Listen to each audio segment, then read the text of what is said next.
Hello guys, what is up? Today I will be doing my third blog on the book Don Quixote by Miguel de Cervantes. In my last blog I went over the exposition and main characters of the story, so Don Quixote sets off on his journey to prove his worth to Lady Dulcinea, robbing monks, freeing prisoners, and attacking windmills because of his delusions. They managed to bring Don Quixote back to his home in La Mancha after he was severely beaten. The housemaid, a priest, Sancho Panza, and Don Quixote's niece all agreed to burn his chivalry books because that is where Don Quixote's infatuations and delusions stem from. When Don Quixote finds his books burned, they tell him that an evil sorcerer had burned his books. Nevertheless, this was a terrible mistake because Don Quixote and Sancho Panza remaining a loyal knight errant because of the promises of riches, set off to get justice for burning his books.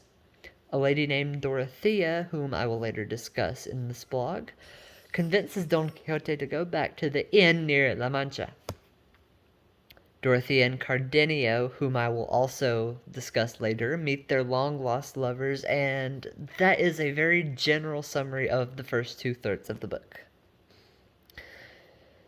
So far, there have been three main conflicts introduced into the book. The first is what starts off Don Quixote's antics, the courting of Lady Dulcinea de Toboso.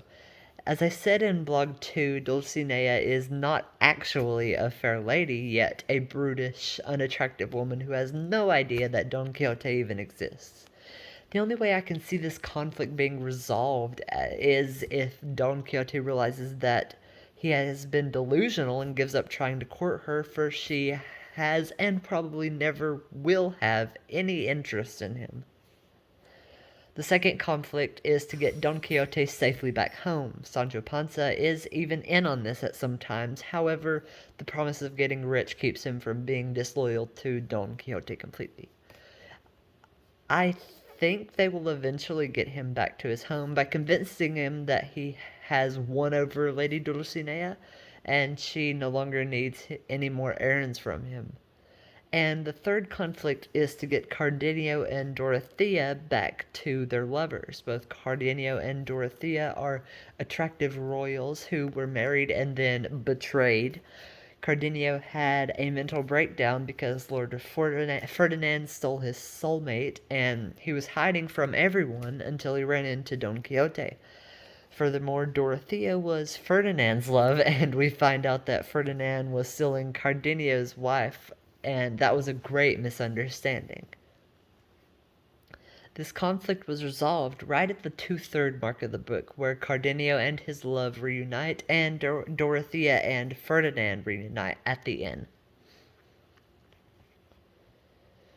Dorothea and Cardenio are both similar in that they have a terrible heartbreak, making them both run away from home. However, Dorothea ran away to seek her lovely Ferdinand, while Cardenio went AWOL because of a mental breakdown since he lost his wife. Both Cardenio and Dorothea are described to be very attractive and petite. Dorothea is a little more composed both physically and emotionally than Cardenio. Dorothea's composed look matches her quick-witted, calm attitude, and Cardenio's tattered clothing and dirtied appearance matches his disheveled behavior.